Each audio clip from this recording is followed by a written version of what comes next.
శాంతి. ఈరోజు Murali date 22 November 2023. బాబా చెప్తున్నారు, మధురమైన పిల్లల్లారా, ఇది మీ బ్రాహ్మణుల కొత్త వృక్షము. దీనిని వృద్ధి కూడా చెయ్యాలి, సంభాళన కూడా చెయ్యాలి. ఎందుకంటే లేత మొక్కను పక్షులు తినేస్తాయి. ఈరోజు మురళీలోని ప్రశ్న: బ్రాహ్మణ వృక్షంలో వెలువడిన ఆకులు ఎందుకు వాడిపోతాయి? కారణం ఏమిటి? నివారణ ఏది? సమాధానము: తండ్రి ఏవైతే జ్ఞానంలోని వండర్ఫుల్ రహస్యాలు వినిపిస్తారో అవి అర్థం చేసుకోని కారణముగా సంశయం ఉత్పన్నమవుతూ ఉంటుంది. అందువలన కొత్త కొత్త ఆకులు వాడిపోతాయి. ఆ తర్వాత చదువును వదిలేస్తారు. ఇందులో అర్థం చేయించే పిల్లలు చాలా తెలివైన వారిగా ఉండాలి. ఒకవేళ ఏదైనా సంశయం తలెత్తితే పెద్దవారిని అడగాలి. సమాధానం లభించలేదు అనుకోండి, తండ్రిని కూడా అడగవచ్చు అని బాబా అంటున్నారు. పాట: ప్రియతమా వచ్చి కలుసుకో. ఓం శాంతి. పాటను అయితే పిల్లలు చాలాసార్లు విన్నారు. దుఃఖంలో అందరూ భగవంతుణ్ణి పిలుస్తారు. వారైతే మీ వద్ద కూర్చున్నారు. మిమ్మల్ని అన్ని దుఃఖాల నుండి విడుదల చేస్తున్నారు. ఖచ్చితంగా దుఃఖధామం నుండి సుఖధామానికి తీసుకుని వెళ్ళే సుఖధామానికి అధిపతి తెలుపుతున్నారు అని మీకు తెలుసు. వారు వచ్చి మీ సన్ముఖంలో కూర్చుని ఉన్నారు. రాజయోగం నేర్పిస్తున్నారు. ఇదేమి మనుష్యుల పని అయితే కాదు. పరంపిత పరమాత్మ మమ్మల్ని మనుష్యుల నుండి దేవతలుగా చేసేందుకు రాజయోగం నేర్పించారు అని మీరు చెప్తారు. మనుష్యులను దేవతలుగా చేయలేరు. మనిషిని దేవతగా చేసేందుకు సమయం పట్టదు. ఇది ఎవరి మహిమ? బాబాది కదా. దేవతలైతే సత్యయుగంలో ఉంటారు. ఈ సమయంలో దేవతలు ఉండరు. కనుక స్వర్గాన్ని స్థాపన చేసేవారే తప్పకుండా మనుష్యులను దేవతలుగా చేస్తారు. పరంపిత పరమాత్మ ఎవరినైతే శివ అని కూడా అంటారో వారు పతితులను పావనంగా చేసేందుకు ఇక్కడికి రావాల్సి ఉంటుంది. ఇప్పుడు వారు ఎలా వస్తారు? పతిత ప్రపంచంలో కృష్ణుని శరీరం కూడా లభించదు. మనుష్యులు చాలా తికమకపడి ఉన్నారు. ఇప్పుడు పిల్లలైన మీరు సన్ముఖంలో వింటున్నారు. ఈ ప్రపంచ హిస్టరీ జాగ్రఫీ మీకు తెలుసు. హిస్టరీతో పాటు జాగ్రఫీ కూడా తప్పకుండా ఉంటుంది. కనుక మనుష్య సృష్టిలో హిస్టరీ జాగ్రఫీ రెండూ ఉంటాయి. బ్రహ్మ విష్ణు శంకరుల హిస్టరీ జాగ్రఫీ సూక్ష్మవతన హిస్టరీ జాగ్రఫీ అని ఎప్పుడూ అనరు. అది సూక్ష్మవతనము. అక్కడ మూవీ ఉంటుంది. టాకీ అయితే అంటే శబ్దం ఇక్కడే ఉంటుంది. బాబా పిల్లలైన మీకు మొత్తం ప్రపంచం యొక్క హిస్టరీ జాగ్రఫీని, మూలవతన సమాచారము, 3 లోకాలని దేనిని అంటారో అంతా వినిపిస్తారు. ఇప్పుడు బ్రాహ్మణులైన మీ నూతన వృక్షము నాటబడింది. దీనిని వృక్షము అని అంటారు. మఠాలు, మార్గాలు ఏవైతే ఉన్నాయో వాటిని వృక్షము అని అనరు. భలే క్రిస్టియన్ ట్రీ భిన్నమైనది అని క్రిస్టియన్లకు తెలుసు. కానీ కొమ్మలు, రెమ్మలు అన్నీ పెద్ద వృక్షము నుండి వెలువడ్డాయని వారికి తెలియదు. అసలు మనుష్య సృష్టి ఎలా జన్మిస్తుందో అర్థం చేయించాలి. మాతాపిత తరువాత ఇంకా పిల్లలు, వారు కూడా అందరూ ఒకేసారి వెలువడరు.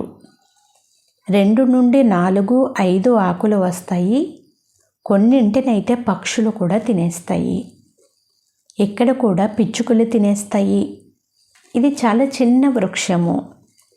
ఇంతకుముందు వృద్ధి చెందినట్లుగా నెమ్మదిగా వృద్ధి చెందుతుంది. పిల్లలైన మీకు ఇప్పుడు ఎంత నాలెడ్జ్ ఉంది? మీరు త్రికాలదర్శులు, 3 కాలాలు తెలుసుకున్నవారు, త్రిలోకనాథులు అనగా 3 లోకాల గురించి కూడా తెలుసుకున్నారు. లక్ష్మీనారాయణలను త్రిలోకనాథులు, త్రికాలదర్శులు అని అనరు.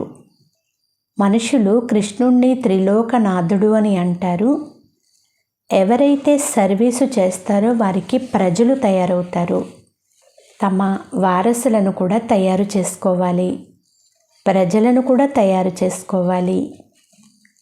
అయితే మేము త్రిలోకనాథులము అని బుద్ధిలో ఉండాలి. ఈ విషయాలు చాలా వండర్ఫుల్. పిల్లలు పూర్తి పద్ధతిగా అర్థం చేయించలేకపోతే నిర్మాణానికి బదులుగా పాడు చేయడం చేసేస్తారు. వెలువడిన ఆకులను వాడిపోవునట్లుగా చేస్తారు. అప్పుడు ఇక చదువునే వదిలేస్తారు. కల్పం క్రితం కూడా ఇలాగే జరిగింది అంటున్నారు బాబా. అయిందేదో అయిపోయినట్లుగా చూడండి అని మనం అంటాము. ఇప్పుడు పిల్లలైన మీరు మొత్తం కల్పం యొక్క ఆది మధ్యాంతాలు తెలుసుకున్నారు. హిస్టరీ, జాగ్రఫీ తెలుసు. అయితే మనుషులు ఏ విషయాలైతే చాలా తయారు చేస్తారు కదా, ఏమేమో వ్రాస్తారు, ఎలాంటి నాటకాలు తయారు చేస్తున్నారు. భారతదేశంలో చాలామందిని అవతారమని నమ్ముతారు. భారతదేశమే తన పడవను ముంచేసుకుంది. ఇప్పుడు పిల్లలైన మీరు విశేషించి భారతదేశాన్ని, మొత్తం ప్రపంచాన్ని కాపాడుతారు. ఈ ప్రపంచ చక్రం తిరుగుతూ ఉంటుంది. మనం పైన ఉంటే నరకం క్రింద ఉంటుంది. ఉదాహరణకి సూర్యుడు అస్తమిస్తే సముద్రం క్రిందికి వెళ్ళిపోతాడని అంటాము. కానీ ఎంత మాత్రం వెళ్ళడు. ద్వారకా మొదలైనవి మునిగిపోయాయని భావిస్తారు. మనుషుల బుద్ధి కూడా వండర్ఫుల్గా ఉంది కదా. ఇప్పుడు మీరు ఎంత ఉన్నతముగా అవుతారు, ఎంత సంతోషం ఉండాలి. దుఃఖ సమయంలో మీకు లాటరీ లభిస్తుంది. దేవతలకైతే దొరికే ఉంది. ఇక్కడ మళ్ళీ మీకు దుఃఖము నుండి అంతులేని సుఖం లభిస్తుంది. ఎంత సంతోషం కలుగుతుంది. భవిష్య 21 జన్మలకు మనం స్వర్గానికి అధిపతులుగా అవుతామని ఎంత సంతోషం కలుగుతుంది. మనుషులు గీతా జ్ఞానాన్ని సత్సంగము అని అంటారు. సాయిబాబా సత్సంగం మొదలైనవి ఎన్ని సత్సంగాలు ఉన్నాయి. చాలామంది దుకాణదారులు ఉన్నారు. బ్రహ్మకుమారులకైతే ఇది ఒక్కటే దుకాణము. జగత్తంబ బ్రహ్మముఖ వంశావళి, బ్రహ్మకు కూతురు సరస్వతి ప్రసిద్ధి చెందింది. మాతాపితల నుండి మనకు అపారమైన సుఖం లభించింది అని మీకు తెలుసు. ఇప్పుడు ఆ మాతాపితలు లభించారు. సుఖం అపారంగా ఇస్తున్నారు. మంచిది. మాతాపితలకు జన్మనిచ్చేవారు ఎవరు?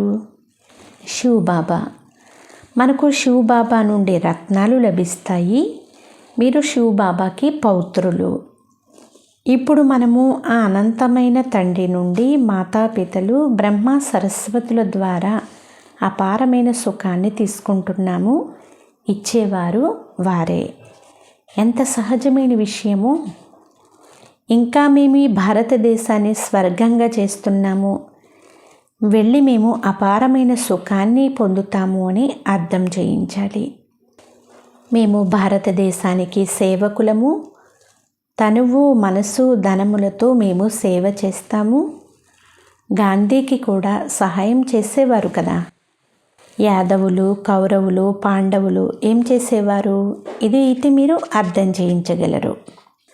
పాండవుల వైపున పరంపిత పరమాత్మ ఉన్నారు. పాండవులు వినాశకాలే ప్రీతి బుద్ధి కలవారు. కౌరవులు, యాదవులు వినాశకాలే విపరీత బుద్ధి కలవారు. వారు పరంపిత పరమాత్మనే నమ్మరు. రాళ్ళు రప్పల్లోకి తోసేస్తారు. మీ ప్రీతి వారితో తప్ప ఇంకెవ్వరితోనూ లేదు. కనుక చాలా హర్షితముగా ఉండాలి.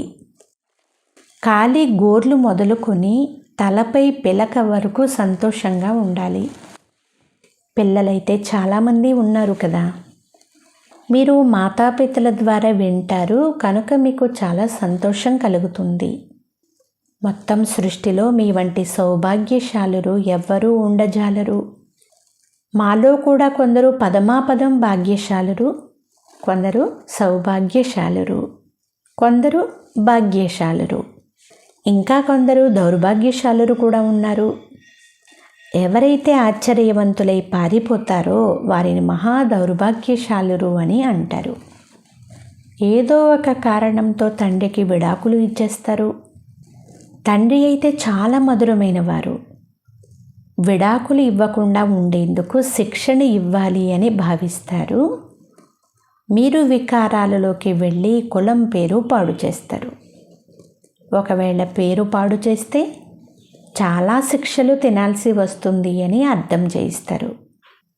వారిని సద్గురువును నిందించువాడు అని అంటారు. వారు తమ లౌకిక గురువుల గురించి అని అర్థం చేసుకున్నారు. పురుషులు కూడా అబలలను భయపెడతారు. అమరనాథుడైన బాబా ఇప్పుడు మీ అందరికీ అమర కథను వినిపిస్తున్నారు. నేనైతే టీచర్ను, సర్వెంటును కదా అని బాబా అంటారు. టీచరు పాదాలు కడిగి త్రాగుతారా ఏమిటి?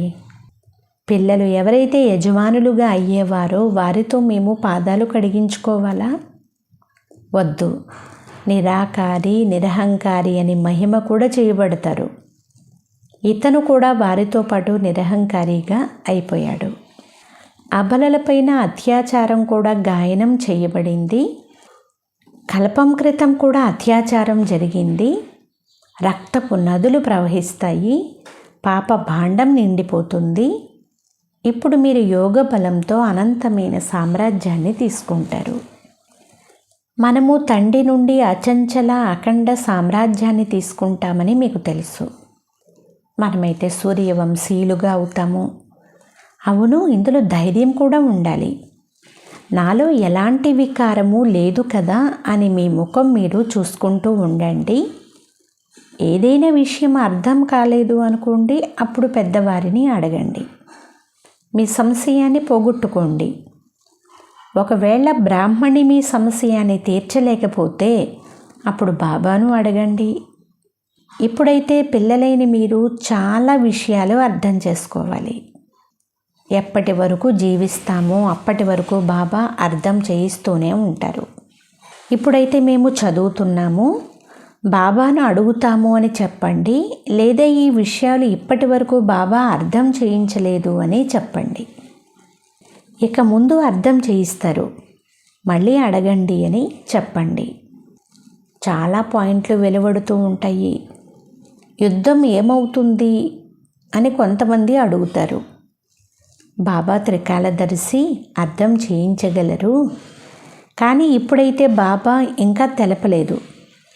అర్జీ మాది, మర్జీ బాబాది అని చెప్పి తమను వదిలించుకోవాలి. తోటలో బాబా పిల్లలను ఒక ప్రశ్న అడిగారు. బాబా జ్ఞానసాగరులు కనుక తప్పకుండా వారు జ్ఞాన డ్యాన్సు చేస్తూ ఉండవచ్చు. మంచిది. భక్తి మార్గంలో శివబాబా అందరి మనోకామనలను పూర్తి చేసే పాత్రను వహిస్తారు. అయితే ఆ సమయంలో ఈ సంకల్పం కలగవచ్చు. ఏమనంటే మేము సంగమ యుగంలో భారతదేశంలోకి వెళ్ళి పిల్లలకు ఈ రాజయోగం నేర్పించాలి, స్వర్గానికి అధిపతులుగా చెయ్యాలి అనే సంకల్పం వస్తుందా? లేక ఎప్పుడైతే రావలసిన సమయం వస్తుందో అప్పుడు సంకల్పం తలెత్తుతుందా? ఈ సంకల్పం ఉండదు అనే ఆలోచన ఉంది. భలే వారిలో జ్ఞానం మర్జై ఉంటుంది. కానీ ఎప్పుడైతే రావలసిన సమయం వచ్చిందో అప్పుడు ఈ మర్జ్ అవుతుంది. అలా అయితే మనలో కూడా 84 జన్మల పాటు మర్జై ఉంది కదా. భగవంతుడు కొత్త సృష్టి రచించాలి అనే సంకల్పం కలిగింది అని పాడతారు. ఎప్పుడైతే సమయం వస్తుందో అప్పుడు సంకల్పం నడుస్తుంది. వారు కూడా డ్రామాలో బంధింపబడి ఉన్నారు. అచ్చా, ఇప్పుడు రాత్రి క్లాసు. ఈ రాత్రి క్లాస్ యొక్క డేటు 13/1/1969. పిల్లలు ఇక్కడికి వచ్చి కూర్చున్నప్పుడు పిల్లలు శివబాబాని స్మృతి చేస్తున్నారా? విశ్వ సామ్రాజ్యాన్ని గుర్తు చేసుకుంటారా అని తండ్రి అడుగుతున్నారు. అనంతమైన తండ్రి పేరు శివ. మరి భాష కారణాన వేరే వేరే పేర్లు పెడతారు. ఉదాహరణకి బొంబాయిలో బబుల్నాథ్ అని అంటారు, ఎందుకంటే వారు ముళ్ళును పుష్పాలుగా చేస్తారు. సత్యయుగంలో ఉన్నవారు పుష్పాలు, ఇక్కడ ఉన్నవారందరూ ముళ్ళు అయితే తండ్రి తన ఆత్మిక పిల్లల్ని అడుగుతున్నారు, బేహద్దు తండ్రి స్మృతిలో మీరు ఎంత సమయం ఉంటారు అని. వారి పేరు శివ, కళ్యాణకారి. మీరు ఎంతగా స్మృతి చేస్తారో అంతగా జన్మ జన్మాంతరాల పాపాలు కట్టయిపోతాయి. సత్యయుగంలో పాపం జరగనే జరగదు. అది పుణ్యాత్మల ప్రపంచము, ఇది పాపాత్మల ప్రపంచము. పాపాలు చేయించేవి 5 వికారాలు. సత్యయుగంలో రావణుడు ఉండనే ఉండడు. రావణుడు మొత్తం ప్రపంచానికి శత్రువు. ఈ సమయంలో మొత్తం ప్రపంచంలో రావణ రాజ్యమే ఉంది. అందరూ దుఃఖితులుగా తమో ప్రధానముగా ఉన్నారు. అప్పుడు పిల్లలు నన్నే స్మృతి చెయ్యండి అని తండ్రి చెప్తున్నారు. ఇది గీతా వాక్యము. తండ్రి స్వయంగా దేహ సహితంగా అన్ని సంబంధాలు వదిలి మామేకం యాద్ కరో అని చెప్తున్నారు. మొదట మీరు సుఖ సంబంధంలో ఉండేవారు, మళ్ళీ రావణుని బంధనంలోకి వచ్చారు. మళ్ళీ ఇప్పుడు సుఖపు సంబంధములోకి రావాలి. స్వయాన్ని ఆత్మగా భావించండి, తండ్రిని స్మృతి చెయ్యండి అని ఈ శిక్షణ తండ్రి సంగమ యుగంలోనే ఇస్తారు. తండ్రి స్వయంగా చెప్తారు, నేను పరంధామ నివాసిని, మీకు అర్థం చేయించేందుకు ఈ శరీరంలో ప్రవేశం చేశాను. పవిత్రముగా అవ్వకుండా మీరు నా వద్దకు రాలేరు. ఇప్పుడు పావనముగా ఎలా అవుతారు? కేవలం నన్ను స్మృతి చెయ్యండి. భక్తి మార్గంలో కూడా కేవలం నా పూజ చేశారు. దానిని అవ్యభిచారి పూజ అని అంటారు. ఇప్పుడు నేను పతిత పావనుండి, మీరు నన్ను స్మృతి చేస్తే మీ జన్మ జన్మాంతరాల పాపము నశించిపోతుంది. 63 జన్మల పాపం ఉంది. సన్యాసులు ఎప్పుడు రాజయోగం నేర్పించలేరు, తండ్రియే నేర్పిస్తారు. వాస్తవానికి శాస్త్రాలు భక్తి మొదలైన వారి ప్రవృత్తి మార్గం కొరకు ఉన్నాయి. సన్యాసులైతే అడవిలోకి వెళ్ళి కూర్చుని బ్రహ్మతత్వాన్ని స్మృతి చేస్తారు.